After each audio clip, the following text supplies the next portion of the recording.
Hi friends, I am Abhishek. Welcome to my YouTube channel the ocean of Shiksha. तो अभी जो हमारा वीडियो डिस्कस चलेगा आज एनसीईआरटी जो क्लास 12th की जो हमारी सेकंड बुक है, जो पॉलिटिकल सिंस यानी कि political of India since independence, स्वतंत्र भारत की जो राजनीति है उसका हम चैप्टर 7 डिस्कस कर रहे हैं, जो कि हमारा कौन सा राइज ऑफ पॉपुलर मूवमेंट्स, जिसमें हम लोकप्रिय आंदोलन के उदय के बारे में हम डिस्कस करेंगे।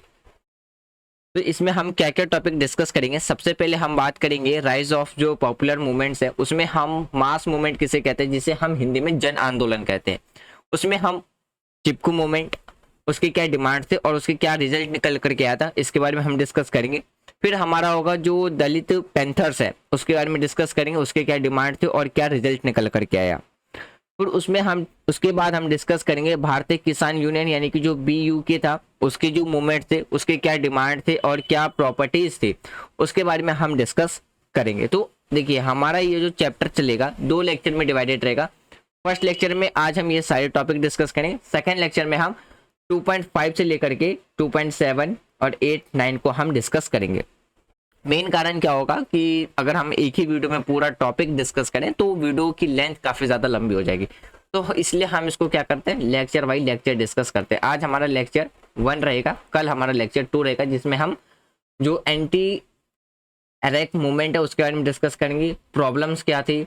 फिर हम बात करेंगे इसमें कि जो हमारा स्टार्ट जो मूवमेंट था वो किस तरीके से हुआ था, उसकी डिमांड क्या थी, रिजल्ट क्या निकल के आया था। नर्मदा बचाओ आंदोलन के बारे में डिस्कस करें, उसके क्या प्रॉब्लम्स थे।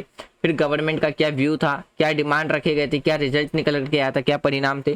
फिर हम जो फिश वर्कर थे यानी कि जो मछुआरे थे, नेशनल फोरम जो निकल करके आया था, उसकी क्या प्रॉब्लम थी, क्या रिजल्ट थे। फिर हम राइट टू इन्फॉर्मेशन और जो इस लेसन से हमें क्या सीख मिली है उसके बारे में हम डिस्कस करेंगे। तो चलिए, सबसे पहले हम समझते हैं आज का जो हमारा पहला टॉपिक है, वो है rise of the popular movements यानी कि लोकप्रिय आंदोलन का उदय। सबसे पहले हम समझते हैं जन आंदोलन किसे कहते हैं। देखिए, जब अगर हम जन आंदोलन की बात करते हैं, जो ग्रुप ऑफ पीपल्स के द्वारा किए जाते हैं।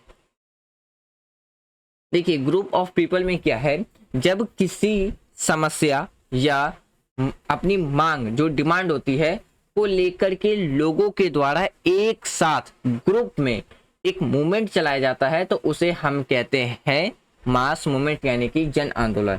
देखिए, जो जन आंदोलन है उसमें हम कहते हैं कि इसका जो हमारा मास मूवमेंट है, ये करने के कई कारण हो सकते हैं, जैसे कि गरीबी यानी कि जो हमारी प्रॉवर्टी है, या हम बात करते हैं अनएम्प्लॉयमेंट है, या कोई भी ऐसा डिमांड जो पब्लिक क्या करती है, एक ग्रुप के साथ सरकार के सामने यानी कि गवर्नमेंट के सामने रखती है अपनी डिमांड, वो हमारा कहलाता है मास मूवमेंट। अब उसमें देखिए, सबसे पहले अगर हम बात करें तो जो मूवमेंट है यानी कि जो हमारा मास मूवमेंट है वो 2 पार्ट में डिवाइडेड किए गए, यानी कि इसके 2 प्रकार आपको देखने को मिलेगा। देखिए, जो पहला जो 2 टाइप्स के आपको मास मूवमेंट देखने को मिलेगा, पहला मिलेगा आपका पार्टी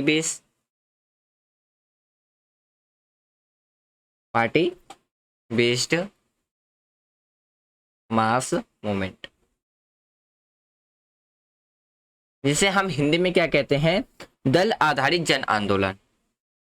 दल आधारित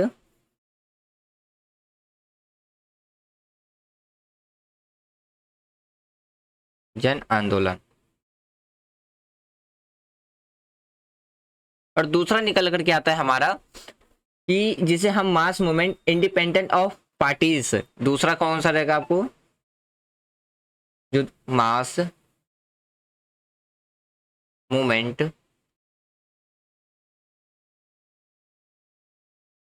इंडिपेंडेंट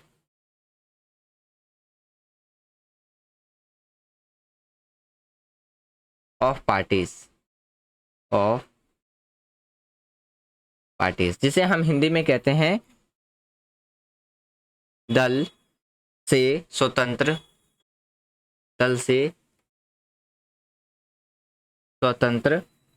जन आंदोलन,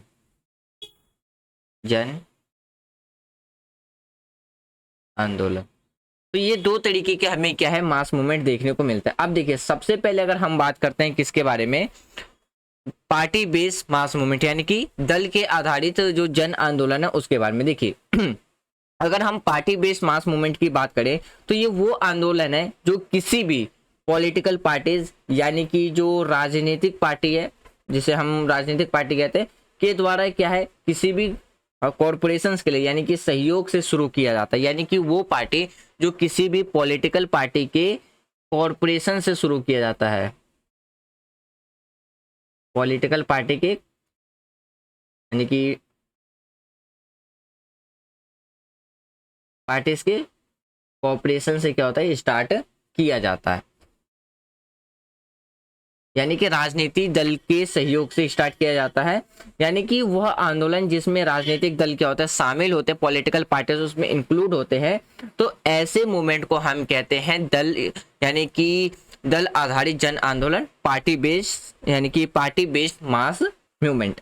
अब देखिए अगर हम mass movement independent of parties की बात करते हैं तो सीधी सी इसका अपोजिट कर देना कि जिसमें किसी भी पॉलिटिकल पार्टीज इसमें शामिल नहीं होते, यानी कि इसमें किसी भी राजनीतिक दल इसमें मतलब का जो कॉरपोरेशन है वो नहीं रहता है। यानी कि पॉलिटिकल पार्टी से फ्री जो मूवमेंट्स चलाए जाते हैं उसे हम कहते हैं mass movement independent of parties. In short समझिए, देखिए वह आंदोलन जिसमें कोई भी राजनीतिक दल शामिल नहीं होता उन्हें राजनीतिक दल से स्वतंत्र आंदोलन कहते हैं। ऐसे आंदोलन क्या है किसी ऑर्गेनाइजेशंस के द्वारा यानी कि स्वयं सेवक संगठन के द्वारा हो गया या एनजीओज के द्वारा या आम लोग या स्टूडेंट्स के द्वारा किए जाते हैं, उसे हम कहते हैं mass movement independent of parties. अब देखिए सबसे पहले हम बात करते हैं इसमें चिपकू मूवमेंट के बारे में, यानी कि जो चिपकू आंदोलन था उसके बारे में।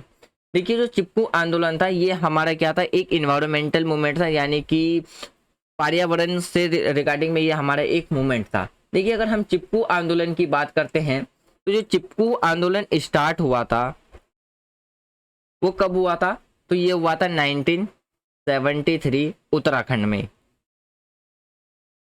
उत्तराखंड में, सॉरी खंड की स्पेलिंग आप ठीक कर लेना, KHAND खंड।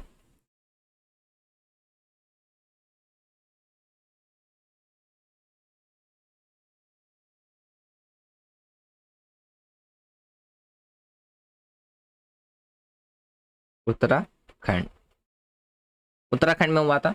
और देखिए जो अगर बात करते हैं इसमें आम लोगों ने क्या है, जो फॉरेस्ट डिपार्टमेंट था से अंगू एक पेड़ का नाम है, ठीक है, तो किसके बारे में बात की जा रही थी, तो देखिए इसमें अगर हम बात करते हैं जो एक अंगू का पेड़ था, अंगू के पेड़ को काटने की परमिशंस मांगी गई थी जिसमें वो क्या कर सके, खेती के लिए यानी कि एग्रीकल्चर्स के लिए इक्विपमेंट बना सके।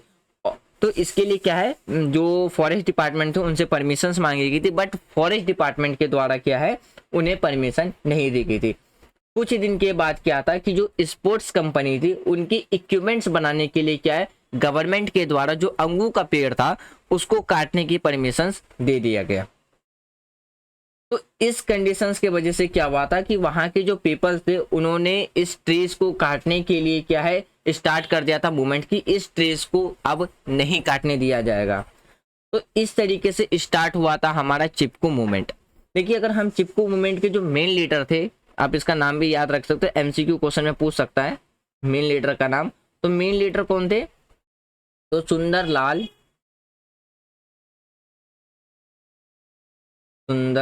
लाल बहुगुणा इसके मेन लीडर थे।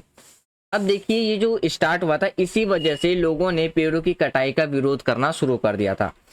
तो लोग पेड़ से क्या होने लगे थे, तो जब फैक्ट्री स्पोर्ट्स की फैक्ट्री अपने इक्विपमेंट्स बनाने के लिए जब फॉरेस्ट को काटने आती है, यानी कि अंगू का पेड़ जब काटने के लिए आती है, तो वहां के जो लोकल निवासी थे यानी कि वहां के जो लोग थे वो क्या होने लगे, पेड़ को ना काटने दे इसके लिए वो क्या करने लगे, पेड़ से चिपकना स्टार्ट करने लगे, यानी कि पेड़ को गले लगा करके खड़े हो गए, उस वहां से वो हटने से इनकार कर दिया था। तो इस वजह से जो मूवमेंट था चिपकू मूवमेंट उत्तराखंड में हमें देखने को मिला। देखिए यहाँ से आपसे मेन जो क्वेश्चन पूछा जा सकता है MCQ के फॉर्म में कि मेन लीडर कौन था, स्टार्टेड कब हुआ और किस कारण से हुआ था। तो आप कारण में क्या लिख सकते हो कि वहां के लोकल लोगों के द्वारा जब फॉरेस्ट डिपार्टमेंट से अंगू की फॉरेस्ट की कटाई, अंगू की ट्री की कटाई के लिए परमिशंस मांगा गया, तो उन्हें परमिशंस ना दे करके कुछ दिन बाद वही पेड़ की कटाई के लिए क्या है एक स्पोर्ट्स की कंपनी को परमिट दे दिया गया था। तो इस बात का विरोध करने के लिए क्या है, वहाँ के पब्लिक के द्वारा क्या है, काफ़ी ज़्यादा विरोध किया गया था। उसके बाद हम बात करते हैं इसकी डिमांड क्या थी। तो देखिए इसकी कुछ डिमांड ये थी कि जो वाटर है, फॉरेस्ट है, ज़मीन है, ऐसे नेचुरल रिसोर्सेस है जहाँ पर क्या है वह रह रहे लोगों को नियंत्रण हो। यानी कि उनकी डिमांड क्या की गई थी कि जो प्लेस था यानी कि जो एरियाज था, तो इसमें मेन डिमांड क्या था, वाटर, फॉरेस्ट और लैंड। ये जो नेचुरल रिसोर्सेज थे इस पे किसका अधिकार हो, तो वहाँ के जो पीपल्स है, जो वहाँ के जो लोग रह रहे हैं उनका अधिकार हो इस पे। ठीक है, तो पहला डिमांड ये रखा गया था। दूसरा डिमांड क्या रखा गया था कि सरकार छोटे यानी कि जो स्मॉल इंडस्ट्रीज हैं, यानी कि जो सरकार छोटे यानी कि जो लघु उद्योग है वो कम कीमत पर क्या है उपलब्ध, यानी कि जो कम कीमत पर क्या है जरूरतों की उपलब्ध वाली जो चीजें हैं वो क्या कराई जाए, उपलब्ध कराई जाए। तो डिमांड क्या रखा है कि जो भी नेसेसरी वाली जो चीजें थी, जो भी नेसेसरी वाली जो चीजें थी उसको क्या है, यानी कि small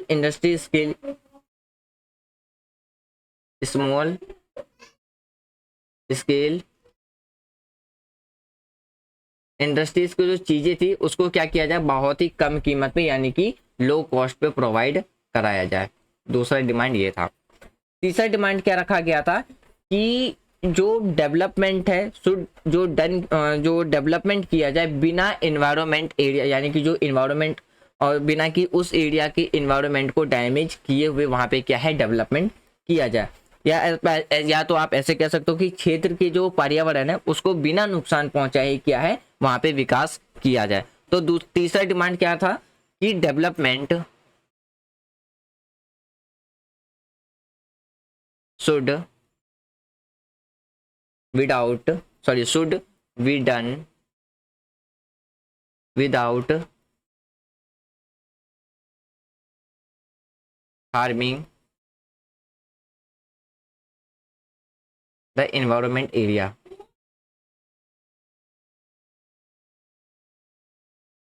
environment of the area. और उसके बाद क्या था कि जो अगला डिमांड उठाया गया था वो क्या उठाया गया था कि वुमेन के द्वारा जो वॉइस उठाया गया था किसके अगेंस्ट में, अल्कोहल्स के अगेंस्ट में, यानी कि जो शराबखोरी के खिलाफ में भी क्या है महिलाओं के द्वारा आवाज उठाया गया था। तो इसमें एक पॉइंट आप ये भी इंक्लूड कर सकते हो, women राइज्ड their voice against alcoholism.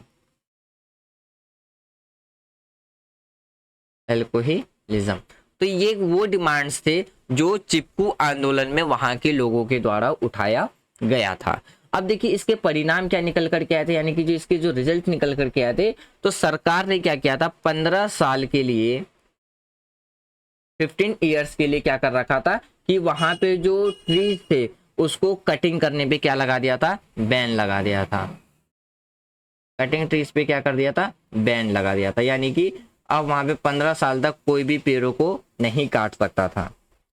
अब देखिए अगला जो हमारा मूवमेंट निकल के आता है वो था हमारा दलित पैंथर्स। अब देखिए दलित पैंथर्स उसकी मांगे और उसकी क्या परिणाम निकल करके आई थी। अगर हम दलित पैंथर्स की बात करते हैं तो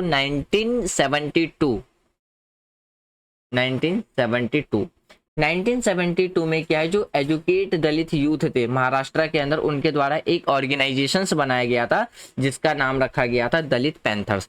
तो किसके द्वारा बनाया गया था, जो एजुकेटेड यूथ के द्वारा क्या बनाया गया था, एक ऑर्गेनाइजेशंस बनाया गया था जिसका नाम क्या रखा गया था, दलित पैंथर। इसके द्वारा जो अपोज किया गया था, यानी कि जो दलित पैंथर्स थे उनके द्वारा जो उनके साथ डिस्क्रिमिनेट हो रहा था दलित के नाम पे, उनका क्या किया था, इनके द्वारा अपोज किया गया था, यानी कि इसका विरोध किया गया था। तो कह सकते हो कि अपोज किया गया था। अपोज का यहाँ पे मतलब है आपका निकल के आपको पता ही होगा कि इसका मतलब होता है विरोध करना। तो किसके बारे में विरोध किया था? जो दलित थे उसके बारे में क्या है, विरोध किया था। यानी कि दलित, यहाँ पे जो दलित के साथ जो डिस्क्रिमिनेशन हो रहा है ना, उसके लिए विरोध किया गया था। तो डिस्क्रिमिनेशन के अगेंस्ट में क्या था, इन्होंने मूवमेंट स्टार्ट किया था। फिर इसमें देखिए जो मूवमेंट के जो प्रोटेस्ट थे वो अलग अलग, यानी कि इसमें जो विरोध का जो तरीका था वो अन्य आंदोलन यानी कि अदर मूवमेंट से वो क्या था, अलग था। वो कैसे, अगर हम बात करते हैं इसमें जो राइज उठाई गई थी, जो वॉइस उठाई गई थी लेक्चरर्स एंड जो बिग प्लेटफॉर्म है वहां पे लोगों के मदद के द्वारा, और लोगों को बताया जा रहा था, यानी कि अगर हम बात करते हैं इसमें जो आवाजें उठाई जा रही थी, जिन्होंने लोगों को दलित पर हो रहे जो अत्याचार है उसको उन्होंने क्या किया था, लोगों के सामने रखा था। फिर जो दलित यूथ थे उनके द्वारा काफी ज्यादा अगर बात करते जो अत्याचार बढ़ चढ़ करके इसमें क्या है, विरोध किया गया था। अब देखिए इसकी जो मांगे थी वो क्या क्या थी। पहली इसमें जो डिमांड निकल करके आई थी कि जो डिस्क्रिमिनेशन है कास्ट के बेस पे उसको क्या किया जाए, खत्म किया जाए। तो इसकी डिमांड से आप लिख सकते हो अपोजिंग डिस्क्रिमिनेशन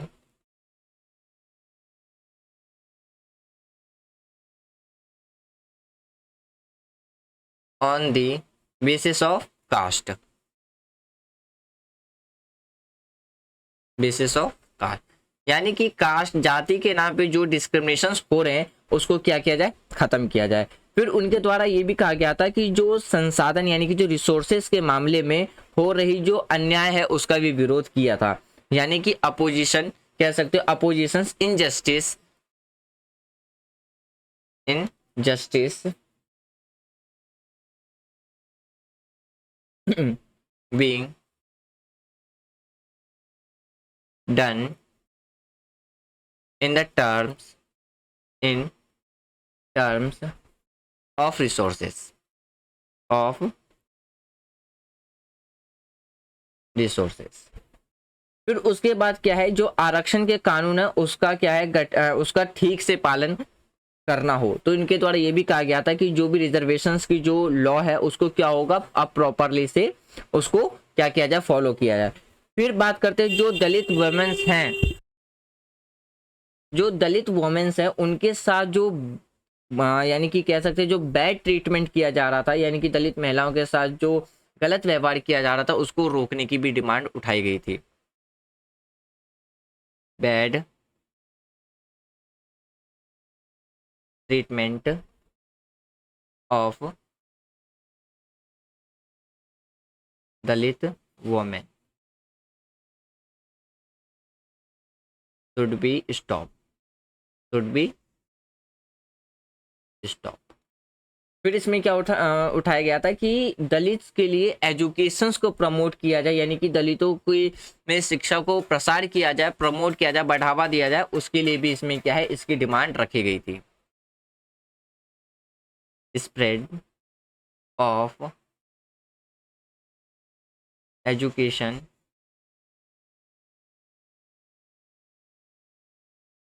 अमंग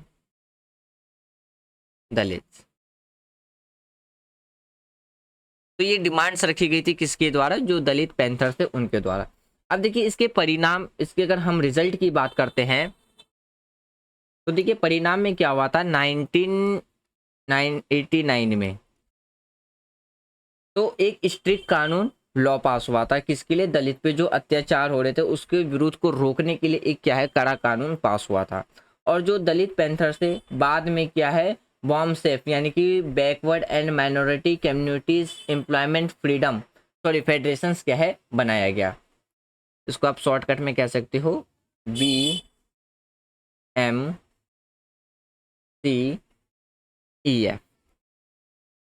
यानी कि backward and minorities communities employment federations बनाया गया था।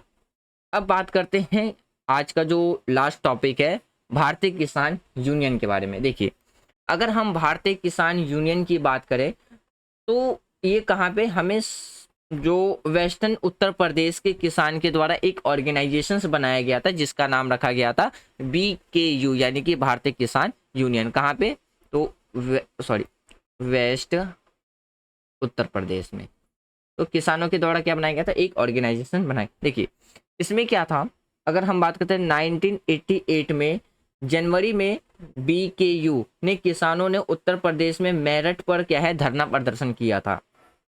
कहाँ पे, तो मेरठ, मेरठ आपको उत्तर प्रदेश में देखने को मिलेगा। इस धरने का जो मेन कारण था वो क्या था, बिजली की जो कीमत बढ़ गई थी उसके अगेंस्ट में क्या है, जो दलित पैंथर्स सॉरी यहाँ पे जो BKU है उनके द्वारा क्या है मूवमेंट स्टार्ट किया गया था। तो देखिए इसका जो मेन कारण था उत्तर प्रदेश के मेरठ में क्या है ना, तो किसानों के द्वारा क्या है एक स्ट्राइक स्टार्ट किया गया था, जिसमें कि जो मेन कारण था जो इलेक्ट्रिसिटी की जो प्राइस थी वो काफ़ी ज़्यादा क्या हो रखी थी, बढ़ रखा था। इसके अगर हम चीफ लीडर की बात करते हैं, जो प्रमुख नेता थे वो कौन थे, Mahendra Singh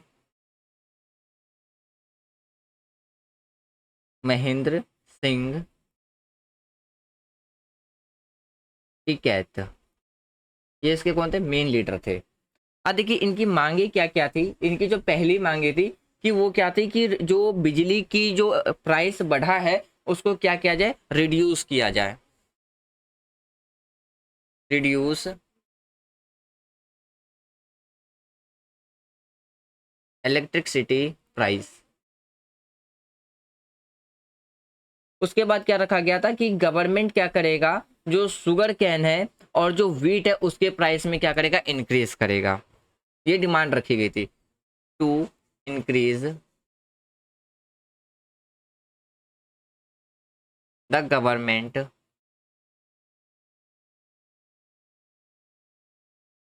price of sugar cane and wheat. फिर रखा गया था कि इसमें कि जो किसान है किसानों को यानी कि जो बचा हुआ जो कर्ज है वो क्या हो, माफ किया जाए। यानी कि आप ये समझ सकते हो कि इसमें किसानों के द्वारा पेंशन की व्यवस्था शुरू करने की भी बात रखी गई थी। Arranging pension for farmers. फिर बात करते हैं इसमें क्या डिमांड रखा गया था कि जो भी लोन है वो क्या किया जाए, फार्मर्स के लोन को माफ कर दिया जाए। अब देखिए अगर हम इसके परिणाम की बात करते हैं यानी कि इसकी क्या विशेषता निकल करके आई थी, तो देखिए सबसे पहले अगर हम बात करते हैं लोगों को इकट्ठा करने के लिए क्या है, इसमें जाति का प्रयोग किया गया था यानी कि कास्ट का प्रयोग किया गया था। तो आप इसमें लिख सकते हो यूज्ड कास्ट। फिर बात करते हैं गन्ने और गेहूं के सरकार मूल्य को क्या है, इसमें बढ़ा दिया गया था। यानी कि इसमें जब सरकार के ऊपर प्रेशर बढ़ा तो सरकार ने क्या है गेहूं और जो गन्ना था उसका प्राइस सरकार के द्वारा बढ़ा दिया गया और किसान के लिए पेंशन की व्यवस्था शुरू किया गया। किसान का जो बचाव सॉरी यहाँ पे एक लाइन गलत हो गया कि देखिए पहला याद रखिएगा कि जितने भी जो लोग थे उसको इनको इकट्ठा करने के लिए क्या इसमें कास्ट का यूज किया गया था। दूसरा ज्यादा संख्या की वजह से क्या इस पे सरकार का दबाव बना रहा। फिर बात करते हैं ज्यादातर जो मांगे थे सरकार ने पूरी कर दी थी इनकी। जो अगर हम बात करते हैं इस ऑर्गेनाइजेशंस की जो सफलता को देखते हुए क्या है देश के अदर एरियाज में भी क्या है किसानों ने एक संगठन बनाया और गवर्नमेंट के अगेंस्ट में क्या है मूवमेंट करना स्टार्ट कर दिया। जैसे कि कर्नाटका में बात करते हैं तो रैयतकारी, महाराष्ट्र में तो सैयदकारी संगठन बनाए गए। तो संगठन ने भी क्या है ऐसी ही मांग रखी थी। तो फ्रेंड्स ये था हमारा आज का डिस्कशन जिसमें हमने दो टॉपिक डिस्कस किया। पहला जो हमने डिस्कस 2-3 टॉपिक डिस्कस किया, तो मैं उम्मीद करता हूँ आज जो भी टॉपिक हमने डिस्कस किया वो आपको कंप्लीटली समझ में आ गया होगा। यदि कोई भी डाउट हो तो आप अपना डाउट कमेंट बॉक्स में लिख देना। जब हम इसका लेक्चर 2 डिस्कस करेंगे तो उससे पहले कोशिश करेंगे कि आपके जो भी डाउट्स हो उसको क्लियर कर दे। आज की वीडियो कंप्लीट करने से पहले, खत्म करने से पहले एक छोटी सी इन्फॉर्मेशन दे दूं। यदि आपको ये जो नोट्स हैं पीडीएफ फॉर्म में चाहिए तो यदि आप टेलीग्राम चलाते हैं तो टेलीग्राम पे द ओशियन ऑफ शिक्षा करके टेलीग्राम चैनल, आप वहाँ ज्वाइन हो जाइए। वहाँ पे आप ये easily free of cost download कर सकते हो सारे नोट्स। अगर आप टेलीग्राम नहीं चलाते हो तो व्हाट्सअप पे भी चैनल बना हुआ है, तो आप व्हाट्सअप पे द ओशियन ऑफ शिक्षा चैनल ज्वाइन कर सकते हो। लिंक आपको डिस्क्रिप्शन में मिल जाएगा, कहीं पे भी आपको सर्च करने की ज़रूरत नहीं है। क्लास 6 से लेकर के क्लास 12 तक की जो हमारी फर्स्ट बुक है वो कंप्लीट की जा चुकी है पॉलिटिकल साइंस की। वो सारे वीडियो अपलोडेड है, प्लेलिस्ट में जाकर के देख सकते हो, उसका भी लिंक आपको डिस्क्रिप्शन में मिल जाएगा। फिर हम बात करते हैं, अगर वीकेंड की बात करें तो वीकेंड को हम हर संडे MCQ क्वेश्चंस प्रैक्टिस करते हैं एज अ टेस्ट के फॉर्म में, जो कि already previous year questions analyse होते हैं। जो भी प्रीवियस ईयर में क्वेश्चंस पूछे जा चुके हैं उसको हम प्रैक्टिस करते हैं। तो वो उसमें हमने अभी एशियन, मिडिवल, मॉडर्न और इंडियन नेशनल मूवमेंट की जो क्वेश्चंस थे उसको कंप्लीट कर लिया है। अभी हमारा पॉलिटिकल वाला सेक्शन चल रहा है। नेक्स्ट संडे हम, यानी कि जो संडे आएगा, इसमें भी हम पब्लिक पॉलिसी के क्वेश्चंस को डिस्कस कर रहे हैं।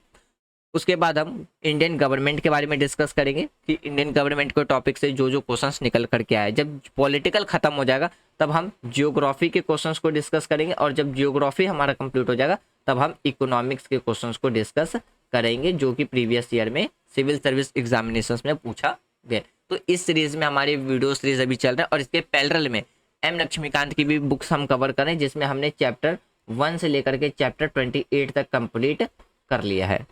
तो वीडियो को रिगार्डिंग में आपको कोई भी सजेशंस देना हो तो कमेंट बॉक्स ओपन, आप कमेंट बॉक्स में दे सकते हो। और हर सुबह 6 बजे आपकी करंट अफेयर की वीडियो अपलोड हो जाती है, जिसमें हम टॉप हेडलाइंस जो न्यूज़ होती है उसी को डिस्कस करते हैं। हेडलाइंस न्यूज़ को डिस्कस करते हैं, जिससे कि आपको एक ओवरव्यू मिलता जाए कि हाँ करंट अफेयर में किस टॉपिक पे आपको ज़्यादा फोकस करना है।